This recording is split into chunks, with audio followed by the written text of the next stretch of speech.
మారేడుమిల్లి అడవుల్లో భారీ ఎన్కౌంటర్ జరిగిందని తెలుస్తోంది. అగ్రనేతలు చనిపోయినట్లు అనుమానిస్తున్నారు.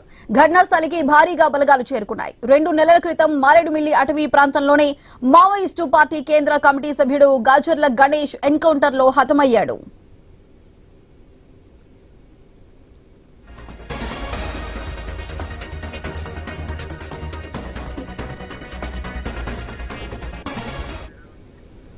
మారేడుమిల్లి అడవుల్లో భారీ ఎన్కౌంటర్ జరిగిందని తెలుస్తోంది. అయితే అగ్రనేతలు చనిపోయినట్లుగా అనుమానిస్తున్నారు. ఘటనా స్థలికి భారీగా బలగాలు చేరుకున్నాయి.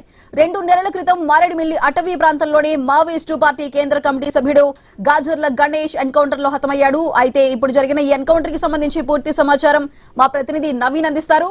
నవీన్, చెప్పండి, ఎన్కౌంటర్ కి సంబంధించి డీటెయిల్స్ ఏమైనా బయటకు వచ్చాయా? ఎవరెవరు చనిపోయినట్లు, అసలు ఎంతమంది మావోయిస్టులు దొరికినట్టు డీటెయిల్స్ ఏమైనా వచ్చాయా? ఎస్, మనం చూడొచ్చు.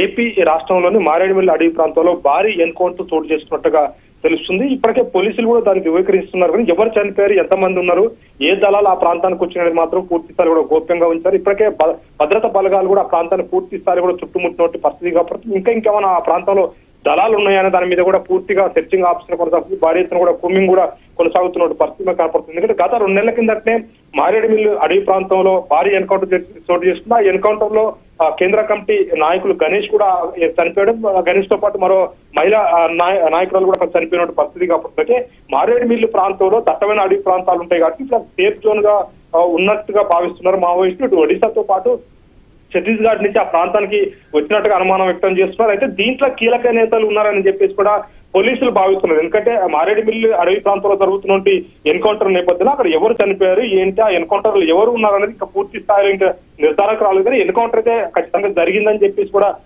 చెప్తున్నారు. అయితే మావోయిస్టు సంబంధించినటువంటి కేంద్ర కమిటీ నాయకులు ఆ ప్రాంతంలో ఏమన్నా వచ్చారా, ఎందుకంటే సెంట్రల్ జోన్ తీసుకోవడం కోసం ఆ ప్రాంతానికి ఏమైనా వచ్చారా దాని మీద కూడా అనుమానం వ్యక్తం చేస్తుంది. ఎవరైతే మాజీ మావోయిస్టు కానీ లొంగిపోయినటువంటి ఆ మావోయిస్ట్ ఉంటే ఆ డెడ్ బాడీని గుర్తుపట్టేటువంటి పరిస్థితి కనపడుతుంది. అయితే ఎన్కౌంటర్ జరిగింది, ఎన్కౌంటర్ లో మావోయిస్టులు చనిపోయారు. కానీ ఎంతమంది చనిపోయారు, దాంట్లో ఎవరున్నారు, ఏ నాయకులు ఉన్నారని పూర్తిగా తెలియదు. భారీ ఎత్తున మాత్రం బలగాల ప్రాంతాన్ని మొత్తం కూడా మోహరిస్తుంది. అంతేకాకుండా భద్రాచలం నుంచి కూడా సిఆర్పీఎఫ్ బలగాలు అక్కడ ఉన్న క్యాంపులు మొత్తం కూడా అక్కడ తరలించే ప్రయత్నం కూడా పోలీసులు చేస్తున్నారు. మారేడుమిల్లి భద్రాచలానికి దగ్గరున్న నేపథ్యంలో పూర్తిసారి కూడా అక్కడికి సిఆర్పీఎఫ్ కేంద్ర క్యాంపులు ఉంటాయి కాబట్టి ఆ క్యాంపులను కూడా అక్కడ తరలించే ప్రయత్నం కూడా చేస్తున్నారు. భారీ ఎత్తున కూడా ఎన్కౌంటర్ చోటు చేసుకున్నట్టుగా చెప్తున్నారు. పూర్తి స్థాయిలో కూడా కీలక నేతలు ఉండి ఉన్నారని చెప్పేసి కూడా పోలీసులు కూడా భావిస్తున్నట్టు పరిస్థితి కాబట్టి స్థానికంగా ఉన్నటువంటి పోలీసుల ప్రకారం పూర్తిగా చూసుకున్నట్టయితే ఆడ భారీ ఎన్కౌంటర్ చోటు చేసుకుంది. ఆ ఎన్కౌంటర్ లో ఎవరు చనిపోయారు ఏంటనేది పూర్తిగా ఇంకా నిర్ధారణకు రాలేదు. పూర్తిగా ఆ ప్రాంతం ఏదైతే ఎన్కౌంటర్ జరిగినటువంటి ఆ లొకేషన్ మాత్రం రిపోర్టర్లు కానీ ఎవరు కూడా పోలేని పరిస్థితి కాబట్టి ప్రస్తుతానికి అక్కడ భద్రతా బలగాలు మొత్తం కూడా ఆ ప్రాంతాన్ని మొత్తం కూడా చుట్టుముట్టి అక్కడ భారీ ఎత్తున కూడా ఇంకా కూమింగ్ ఆపరేషన్ కూడా కొనసాగుతున్నట్టు పరిస్థితి కనపడుతుంది. ఎందుకంటే ఆ ప్రాంతంలో ఇంకా మావోయిస్ట్ ఎక్కడ ఎవరెవరు వచ్చారు, దళాలు ఎవరు సంచరిస్తున్నారు ఈ ప్రాంతంలో అనేది కూడా చూస్తున్నారు. ఎందుకంటే గతంలో 2 నెలల కిందట జరిగినటువంటి ఎన్కౌంటర్ లో కేంద్ర కమిటీ నాయకులు ఆ ప్రాంతంలో షెల్టర్ జోన్ చేసుకుని ఉన్న నేపథ్యం అప్పటి నుంచి కూడా ఇప్పటివరకు కూడా భారీ ఎత్తున కూడా ఆ ప్రాంతాన్ని కూమింగ్ ఆపరేషన్ చేపడుతున్నారు. కానీ ఈ రోజు జరిగినటువంటి ఎన్కౌంటర్ మారేడుమిల్లు అంటే తెలుగు రాష్ట్రాల్లో ఎన్కౌంటర్లు చాలా తక్కువ జరుగుతుంది. అలాంటి ఆంధ్రప్రదేశ్ ఆ మారేడుమిల్లు జరిగినట్టు, ఎందుకంటే అదంతా పర్యాటక ప్రాంతం అని చెప్పుకోవచ్చు. మారేడుమిల్లు ఆ ప్రాంతం మొత్తం కూడా ఇప్పుడు పర్యాటకులతో రద్దీగా ఉంటుంది.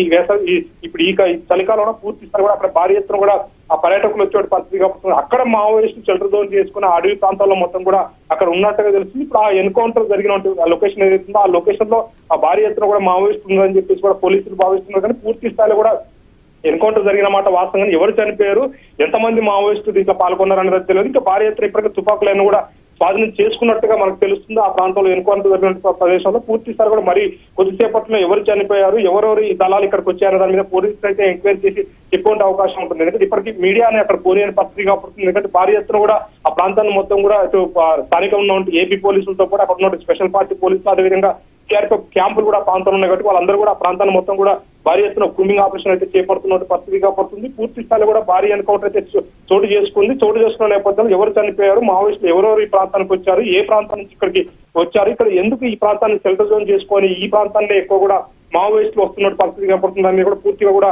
ఆరోపిస్తున్నట్టు పరిస్థితి కనపడుతుంది. ఎందుకంటే పూర్తిగా ఇప్పుడు పర్యాటక ప్రాంతం అని చెప్పుకోవచ్చు. మారేడుమిల్లి ప్రాంతం అనేది పూర్తిగా కూడా ఇప్పుడు తెలుగు రాష్ట్రాలతో పాటు ఇతర రాష్ట్రాల నుంచి కూడా భారీ ఎత్తున కూడా పర్యాటకులు అక్కడ వస్తున్న నేపథ్యంలో ఇప్పుడు మావోయిస్టు ఆ ప్రాంతాన్ని ఒక షెల్టర్ జోన్ చేసుకుని మారేడుమిల్లి అడవి ప్రాంతంలో ఎక్కువ కూడా షెల్టర్ జోన్ చేసుకుని ఆ సరిహద్దు ప్రాంతాలు అంటే ఒడిశాతో పాటు ఛత్తీస్గఢ్ సరిహద్దు ప్రాంతం ఉంటుంది కాబట్టి ఆ ప్రాంతానికి ఏ విధంగా వచ్చారా అనే దాని మీద కూడా పోలీసులు ఎంక్వైరీ చేస్తున్నారు. భారీ ఎన్కౌంటర్ ఇంకా కొనసాగుతుంది. మృతుల సంఖ్య కూడా పెరిగే అవకాశం ఉంటుందని చెప్పేసి పోలీసులు భావిస్తున్న పరిస్థితి కనపడతా ఉంది. నవీన్, అయితే మారేడుమిల్లి అడవులో జరిగిన ఈ భారీ ఎన్కౌంటర్ కి సంబంధించి మావోయిస్టుల డీటెయిల్స్ అయితే ఇంకా రాలేదంటున్నారు. మరి దానికి సంబంధించి అంటే ఎంతమంది తుపాకులు ఏమైనా దొరికాయి, లేదంటే భారీ పేలుడు పదార్థాలు కానీ, లేదంటే మిగిలిన సామాగ్రి కానీ, ఏమైనా గ్రనేడ్స్ కానీ ఏమైనా దొరికాయా? దానికి సంబంధించి డీటెయిల్స్ ఏమైనా వచ్చాయా? సుధా, ఎందుకంటే ఎన్కౌంటర్ జరిగింది 100% కరెక్ట్. అది ఎందుకంటే భారీ ఎన్కౌంటర్ చోటు చేసుకుంది. ఎన్కౌంటర్ చోటు చేసుకున్నప్పుడు ఖచ్చితంగా కీలక నేతల ప్రాంతానికి వచ్చి ఉంటుంది. ఎందుకంటే మారేడుమిల్లికి సంబంధించి ఈ మధ్య కాలంలో చూసుకుంటే ఈ ప్రాంతం ఏదైతే భద్రాద్రి కొత్తగూడెం జిల్లాతో పాటు అల్లూరు జిల్లాకు సంబంధించినటువంటి నాయకులు లొంగిపోయారు. ఆయనతో పాటు మరికొంతమంది నాయకులు కూడా లొంగిపోతున్నారని చెప్పేసి కూడా వచ్చినటువంటి పరిస్థితి, వార్తలు వచ్చినటువంటి పరిస్థితి కాబట్టి ఈ నేపథ్యంలో అక్కడ జరిగిన ఎన్కౌంటర్లు అంటే ఏరియా కమిటీ ఆ ప్రాంతంలో తిరుగుతుందా, లేదంటే ఇతర రాష్ట్ర కమిటీ ఏదన్నా ఉందా అంటే తెలంగాణ రాష్ట్ర కమిటీ కూడా ఆ ప్రాంతాలు ఎక్కువ కూడా తిరుగుతూ ఉంటుంది. తెలంగాణ రాష్ట్ర కమిటీకి సంబంధించినటువంటి వాళ్ళకే ఆ ప్రాంతం బాధ్యతలు ఒప్పజెప్పిన పరిస్థితి కాబడుతుంది. అంతేకాకుండా ఇటు ఏరియా కమిటీలతో పాటు రాష్ట్ర కమిటీ ఉంటుంది, అందుకంటే కేంద్ర కమిటీ కూడా ఉండే అవకాశం ఉందని చెప్తున్నారు. ఎందుకంటే మొన్న జరిగినట్టు ఎన్కౌంటర్ చూసుకున్నట్టయితే కేంద్ర కమిటీ నాయకులు అక్కడ చనిపోయారు కాబట్టి ఖచ్చితంగా వాళ్ళు కూడా ఆ ప్రాంతానికి సేఫ్ జోన్ అనుకుని చెప్పి వచ్చే అవకాశం ఉన్నదని చెప్పేసి కూడా చెప్తున్నారు. పూర్తి స్థాయిలో కూడా మాత్రం ఎందుకంటే ఎన్కౌంటర్ జరిగిన ఆ లొకేషన్ లో ఖచ్చితంగా ఆయుధాలు భారీ ఎత్తున కూడా స్వాధీనం చేసుకున్న అవకాశం ఉంటుంది. ఎందుకంటే ఎన్కౌంటర్ జరిగిన మాట వాస్తవం, అక్కడ చనిపోయిన మాట కూడా వాస్తవం. కానీ ఎంతమంది చనిపోయిన వ్యక్తులు ఎవరనేది గుర్తించాలి కాబట్టి పూర్తి స్థాయిలో కూడా ఆ ప్రాంతాన్ని మొత్తం కూడా ప్రస్తుతానికి పోలీసులు ఒక జోన్ చేసుకుని ఉంచిన పరిస్థితి కాబట్టి ఎవరిని కూడా ఆ ప్రాంతానికి పోలేని పరిస్థితి కనపడుతుంది. ఎందుకంటే మొత్తం కూడా మారేడుమిల్లి అనేది ఆ కొండలు ప్రాంతం ఉంటుంది, కొద్దిగా లోయల ప్రాంతం ఉంటుంది, వాగులు ఉంటాయి, ఇవన్నీ కూడా ఉంటాయి కాబట్టి పూర్తి స్థాయి కూడా అక్కడ పర్యాటకులు ఉంటారు కాబట్టి ఎట్టి పరిస్థితుల్లో ఎలాంటి ఇబ్బందులు లేకుండా అంటే వచ్చినటువంటి పర్యాటకులు కూడా భయభ్రాంతులకు గురి కాకుండా ఆ ప్రాంతాన్ని మొత్తం కూడా సెర్చింగ్ ఆపరేషన్ అయితే కొనసాగిస్తున్న పరిస్థితి కాబట్టి ఇప్పటికే సరిహద్దు ప్రాంతాల్లో ఉన్న పోలీస్ స్టేషన్లతో పాటు అక్కడ ఉన్న క్యాంపులను కూడా పోలీసులు అలర్ట్ చేసిన పరిస్థితి కనపడుతుంది. ఎందుకంటే మావోయిస్టులు పూర్తి స్థాయిలో కూడా అంటే ఎన్కౌంటర్ జరిగినప్పుడు పూర్తిగా తలాడి ఎప్పుడు కూడా చనిపో కొంతమంది బుల్లెట్ గాయాలు కానీ అయితే వాళ్ళు తప్పించుకునే ప్రయత్నం చేస్తున్నారు. వాళ్ళు ఎటు పోతున్నారు, ఏ ప్రాంతానికి వెళ్తారు, ఎస్కేప్ అయ్యే అవకాశం ఉన్న నేపథ్యంలో అన్ని సరిహద్దు ప్రాంతాల్లో ఉన్నటువంటి పోలీస్ స్టేషన్లతో పాటు అక్కడ ఉన్నటువంటి స్పెషల్ పార్టీలను కూడా అలర్ట్ చేసిన పరిస్థితి కనపడుతుంది. అలర్ట్ అయితే ఆ ప్రాంతంలో ఉందని చెప్పుకోవచ్చు తెలంగాణతో పాటు అదేవిధంగా ఆంధ్రప్రదేశ్. ఎందుకంటే జరిగింది ఆంధ్రప్రదేశ్ లో ఎన్కౌంటర్ కాబట్టి సరిహద్దు ప్రాంతం తెలంగాణ ఉంది కాబట్టి పూర్తి స్థాయిలో కూడా ఆ ప్రాంతాల్లో ఉన్న పోలీస్ స్టేషన్లు కూడా అలర్ట్ చేశారు. ఇప్పటి వరకు అయితే పూర్తిగా కూమింగ్ ఆపరేషన్ కొనసాగుతుంది. ఎన్కౌంటర్ జరిగింది కాబట్టి జరిగిన ప్రాంతంలో పూర్తిగా ఆ ప్రాంతాన్ని మొత్తం కూడా సెర్చింగ్ ఆపరేషన్ అయితే కొనసాగుతుంది. మృతుల సంఖ్య ఎంత ఏంటనేది మాత్రం ఇంకా చెప్పలేదు, ఎవరు చనిపోయారు అనేది కూడా చెప్పట్లేదు.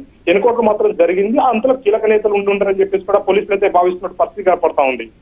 Right Naveen, thank you.